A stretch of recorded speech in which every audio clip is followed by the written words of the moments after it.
Ensuite, il y a des lois. Si on a volé ton bœuf, si on a volé ta terre, voilà comment tu dois faire. Dieu a donné des lois à son peuple. Maintenant, je vais pas, non, c'est pas la peine de lire tout ça, sinon on va prendre trop de temps. Vous allez voir dans Exode chapitre 18, même au verset 6, il y a un moment donné, Moïse s'asseyait pour juger les peuples. De là, son beau-père va venir. Jéthro pour dire à Moïse, du matin au soir, il était épuisé, fatigué. Il dit à Moïse maintenant de prendre des hommes qui ont un bon témoignage, de les placer à la tête de ce peuple-là pour pouvoir juger le peuple. Par contre, s'il y a des cas difficiles, on te ramènera ces cas difficiles. Je vais te dire, je veux te poser la question aujourd'hui. Admettons, quelqu'un a volé, je ne sais pas, a volé ton vélo. À l'époque, il n'y avait pas de vélo. Qu'est-ce que tu vas faire? Tu vas crier à Dieu?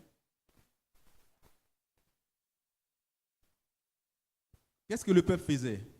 Ils allaient voir Moïse et ceux que Moïse a placés. Dieu dit chercher le royaume et sa justice. C'est-à-dire Dieu a placé une justice sur la terre à travers Moïse et les lois qu'il a données à Moïse. Pourquoi toi, dès qu'il t'arrive un problème, tu te tournes vers Dieu?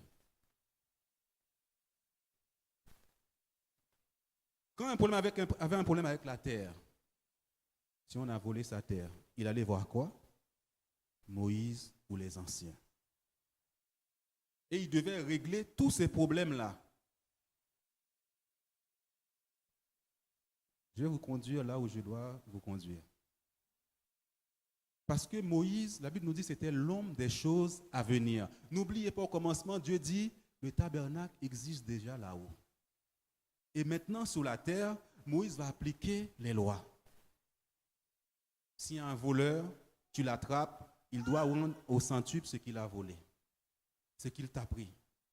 Mais tu allais vers Moïse ou les anciens. Les cas difficiles, les gens allaient vers Moïse. L'homme des choses à venir. Ce n'était pas encore la réalité. Ça existait déjà là-haut. Mais après la chute d'Adam, Satan a pris le contrôle. Mais Jésus est venu restaurer tout ce que Adam avait donné à Satan. Maintenant, ensuite, après Moïse, on va parler maintenant de la porte de la ville. Cette porte de la ville, c'est là où on pouvait régler tous les problèmes, les ordonnances, les mariages, les actes des mariages, le droit des rachats. On allait là-bas. On appelait cela la porte de la ville. C'est pourquoi Job dit souvent, quand j'arrive à la porte de la ville, les gens se levaient.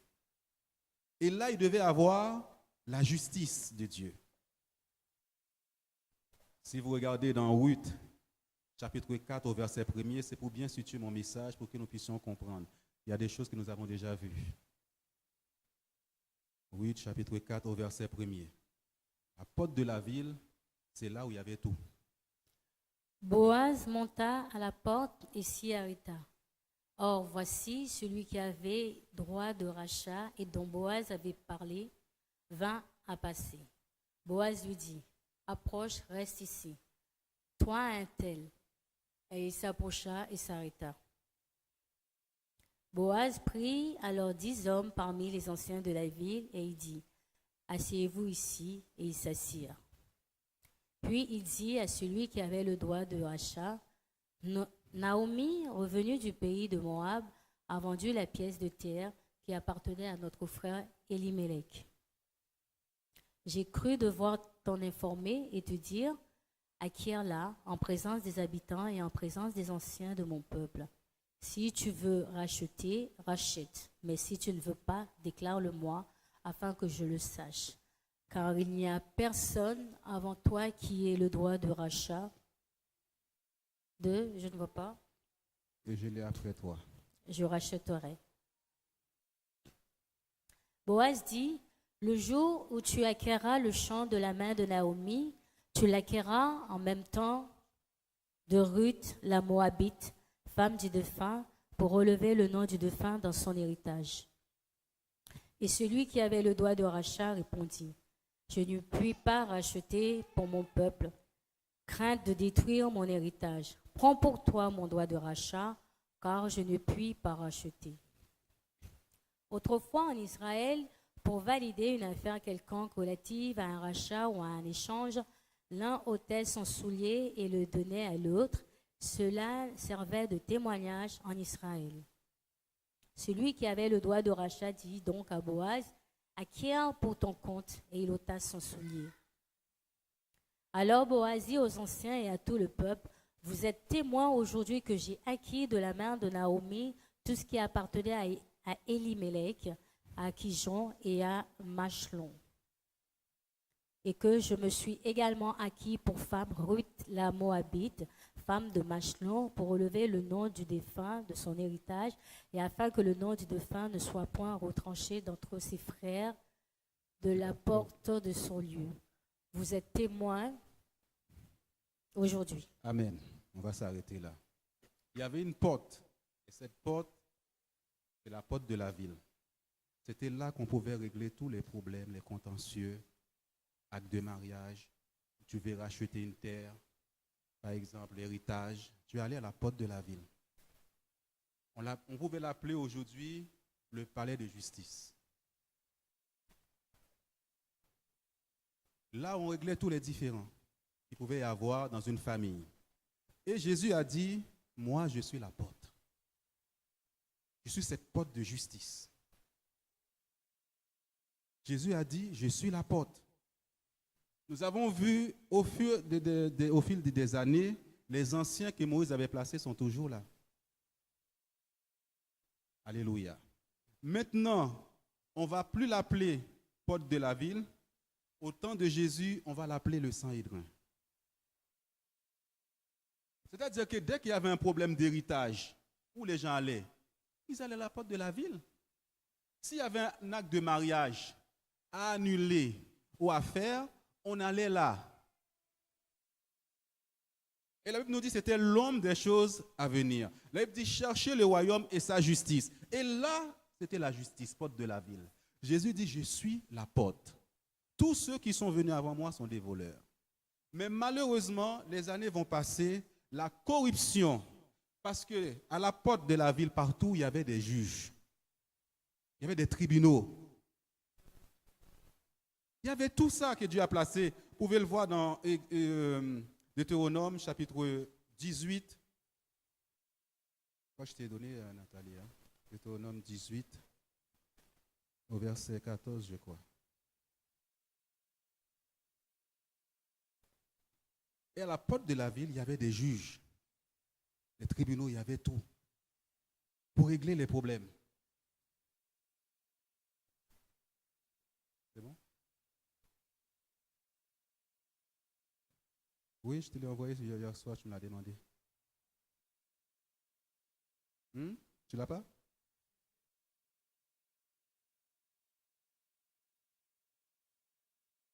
Non?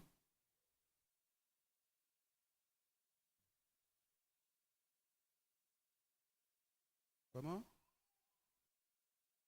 Ben, oui, je te l'ai donné. Car ces nations que tu chasseras. Non, Deutéronome chapitre 16, verset 18. Tu établiras des juges et des magistrats Dans toutes les villes que l'Éternel ton Dieu te donne selon les tribus, et ils jugeront le peuple avec justice. C'est-à-dire que quand ces personnes avaient des problèmes, c'est ça qui doit vous interpeller ce matin. Ils ne criaient pas vers Dieu. Il y a des juges. N'oubliez pas, au commencement, Dieu a dit à Moïse de faire exactement ce qu'il a vu là-haut, sur la terre. Mais c'était l'homme des choses à venir. Mais c'est quand ces gens avaient des problèmes là, ils allaient à la porte de la ville. Dans les cieux, il y a des juges, il y a des tribunaux. Tu établiras des juges et des magistrats dans toutes les villes que l'Éternel ton Dieu te donne, selon les tribus, ils jugeront le peuple avec justice. Quelqu'un, je ne sais pas, tu as acheté une terre et la personne a cherché, te fait des problèmes. Tout se règle là, à cette porte de la ville. Pourquoi? Dès que, pour ton héritage, tu ne sais pas comment faire. On a volé ton vélo, tu ne sais pas comment faire. Ta voiture, tu ne sais pas comment faire sur un plan spirituel. Si on vole ta voiture, tu vas au commissariat porter plainte. Et ils vont commencer maintenant à chercher pour voir comment récupérer ta voiture. Mais quand on trouve cette personne-là, cette personne peut aller en prison, il te rend ta voiture, il peut payer aussi une amende. Et la Bible dit, quand on attrape un voleur, il doit rendre au centuple ce qu'il t'a volé. Et par la suite, après la porte de la ville, on va l'appeler sang-édrin, le sang-édrin. Le sang-édrin, le sang-édrin.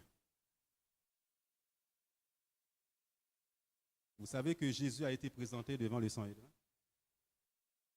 Vous savez que Paul, avant d'être arrêté sur le chemin de Damas, était envoyé avec le pouvoir d'arrêter tous les nouveaux chrétiens. Ils avaient un pouvoir, ils avaient une puissance. Ils avaient le droit de juger. Le sang-édrin, je vais donner la signification. Tribunal suprême des Juifs et organisme du gouvernemental. Il comprenait 70 membres pris parmi les sacrificateurs, les anciens et les scribes, et siégeait sous la présidence du souverain sacrificateur. Voilà le sang-édrin. Et nous savons que Jésus est le souverain sacrificateur. Là, c'est sur un plan naturel. Jésus a restauré le royaume. Ça existait déjà là-haut. Mais après la chute d'Adam, nous avons tout perdu. Jésus a tout récupéré. Maintenant, comment connaître la justice de ce royaume-là? Quand j'ai eu mes enfants, c'est ces choses qui m'ont permis de les avoir. Parce que Dieu est précis. Je ne vais pas aller n'importe où, comme je vous le dis. Si tu veux une justice, tu vas au commissariat. Si, par exemple, tu veux ton héritage, tu vas chez les notaires. Tu vas à la banque pour retirer de l'argent. Est-ce que Jésus était précis? Il dit à Pierre, va à la mer, va prendre l'argent. Tout est précis dans le royaume. Mais nous, on aime bien prier, blablabla. Bla, bla, bla, bla. On ne sait même pas comment prier. On fait du bruit. On aime ça. Mais Dieu, quand il a créé, tout était précis. Vous savez, au commencement, Dieu a séparé la lumière des ténèbres. Les ténèbres, c'est quoi? Les nations, ils avaient des lois aussi. Ils avaient des lois. Satan leur a donné des lois. Et nous voyons la loi de Satan, ils appellent le bien mal, le mal bien. Mais dans le royaume de Dieu, il y a une justice. Et tu es cette justice de Dieu. Il y a des hors-la-loi. Je peux appeler l'armée de Satan des hors-la-loi, des fraudeurs, des voleurs. La Bible dit qu'il vient pour égorger, pour voler et pour détruire. Maintenant, comment tu vas agir face à ces hors-la-loi qui viennent dérober, qui viennent détruire ta semence, qui viennent détruire ta vie? Comment tu vas faire face? Tu ne vas pas te battre avec le voleur. Tu ne vas pas te battre avec les fraudeurs. Il y a la loi qui est là pour ça. C'est pourquoi Dieu dit à Job, connais-tu les lois du ciel? Il y a des lois spirituelles. Est-ce que tu les connais? Est-ce que tu les appliques sur la terre? Quand quelqu'un connaît la loi, il va dire, selon telle loi, je les dois. J'ai un droit. J'ai un droit qui doit être respecté. Il dit à Job, Job chapitre 38, verset 33, parce que Dieu insiste beaucoup, tu seras fermé par la justice. Est-ce que tu peux le mettre, Nathalie, s'il te plaît? C'est très important. Job 38, verset 33. Je ne te l'avais pas donné, je suis désolé.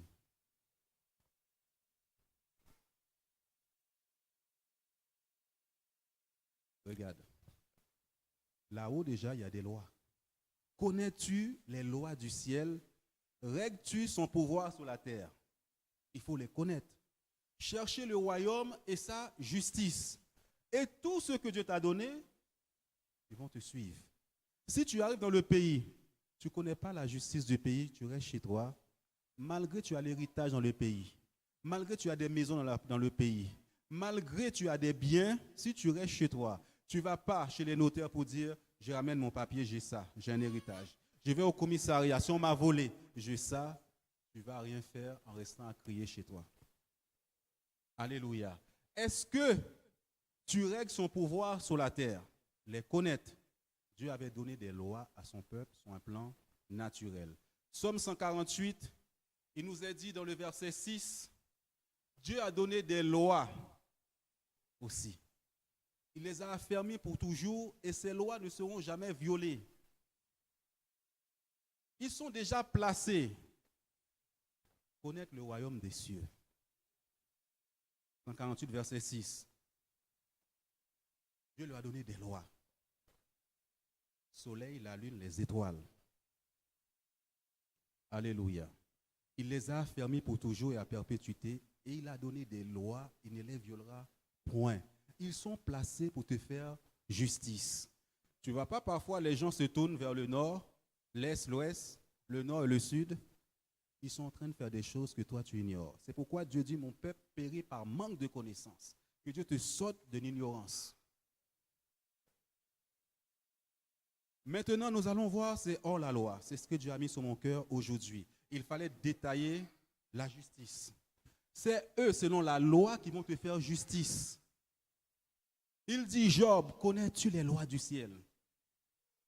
Est-ce que tu pratiques cette loi sur la terre, selon les lois? Alléluia. Et nous allons voir comment arrêter les voleurs ce matin. Comment les détruire? Alléluia. Joël, le livre de Joël au chapitre 1er, au verset 4. Comment tu vas faire face à tout ça?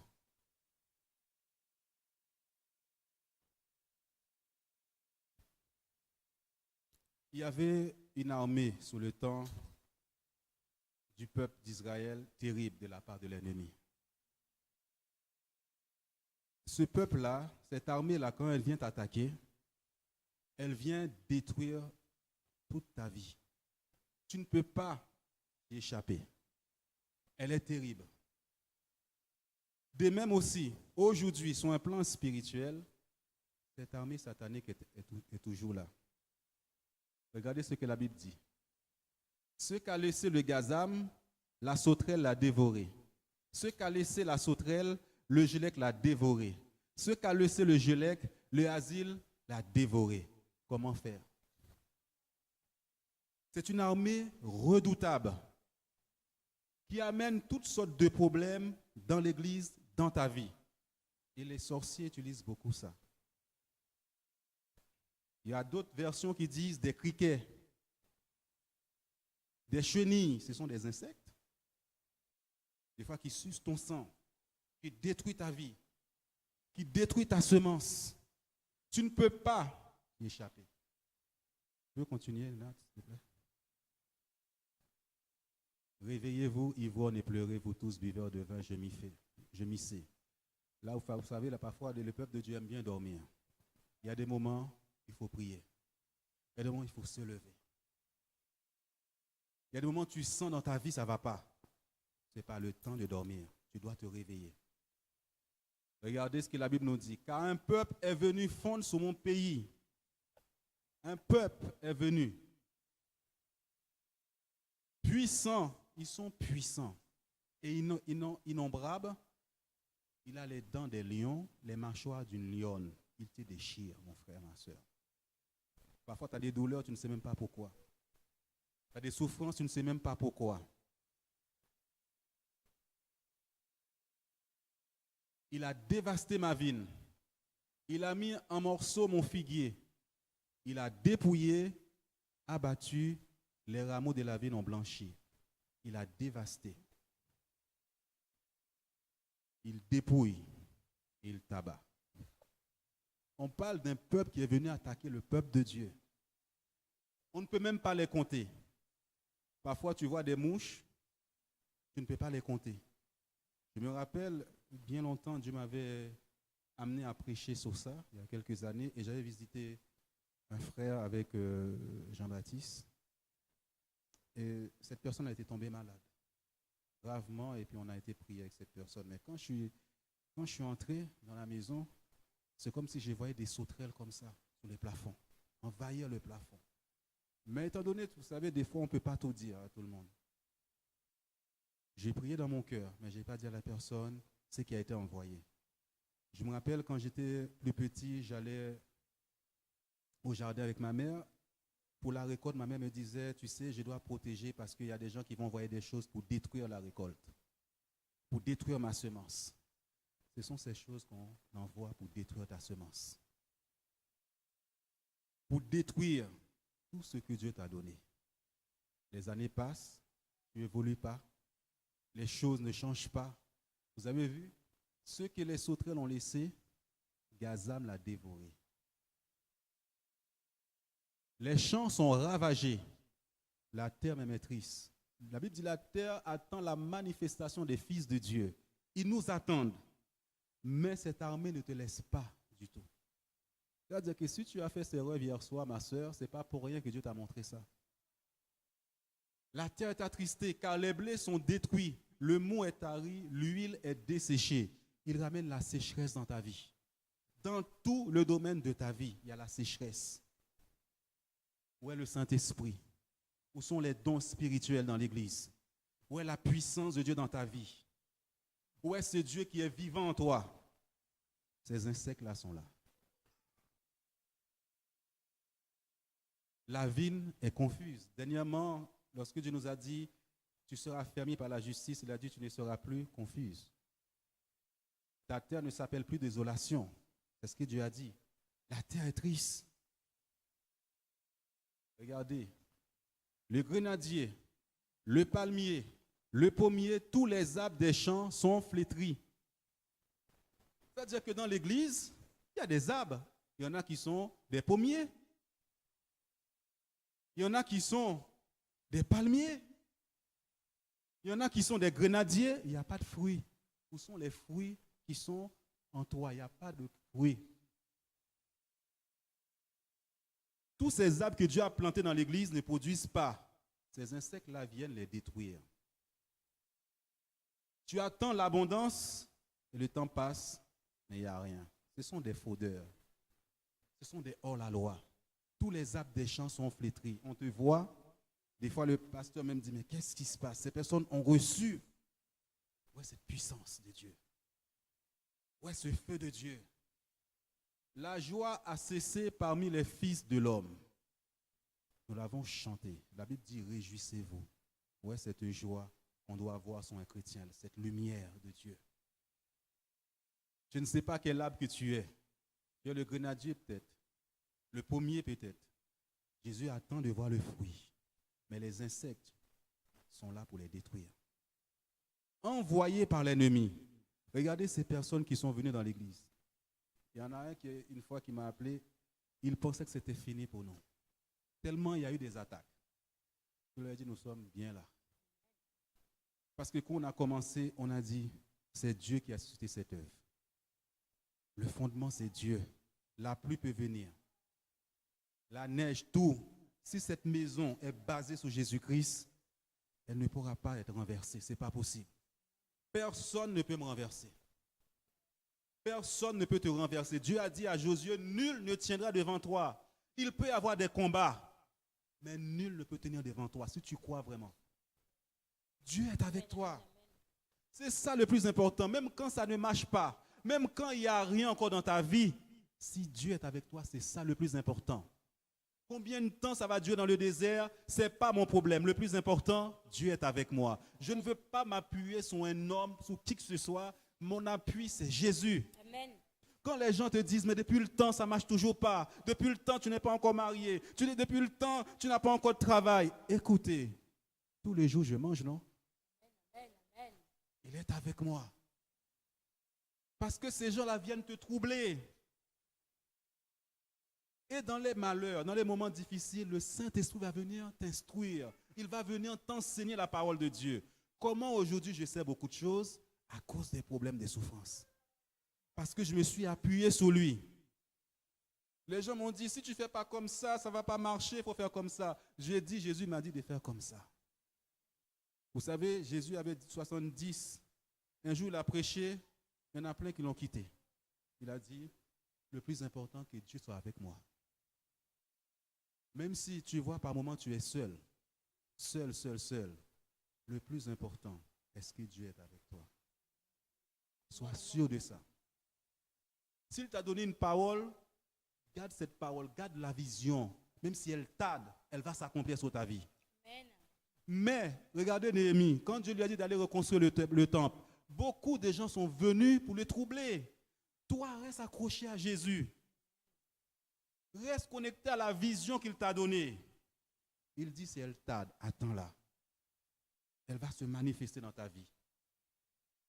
Ouais, cette joie dans ta vie. Tu sais qu'on a chanté ce matin. Moi, j'aime danser dans la présence de Dieu. Je suis un bon danseur pour Dieu. Il faut danser pour Dieu. Avant que tu vois la gloire de Dieu, acclame-le.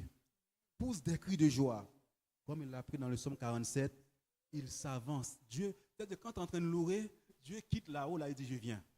Il s'avance quand tu es en train d'aller l'acclamer. L'ennemi pense que tu es par terre. Tu es en train de pousser des cris de triomphe, des cris de victoire. Mais il dit, qu'est-ce qui se passe là? Je pensais que j'avais mis par terre, mais je le vois, il est en train de danser, il est en train d'acclamer Dieu. Et mon papa dit, voilà mon fils, je descends pour régler ça. Continue, Nathalie, s'il te plaît. Lamentez-vous. On va continuer à passer. Il y a des points que j'ai notés. Au verset 17, regardez, les semences sont séchées sous les mottes. Les greniers sont vides. C'est-à-dire que les finances, l'ennemi vient te pousser parfois à dépenser. Tu n'as pas besoin de ça, t'achètes. T'achètes. Tu n'as pas besoin, tu prends, il te pousse. Et à la fin du mois, tu dis, waouh, où est passé mon argent?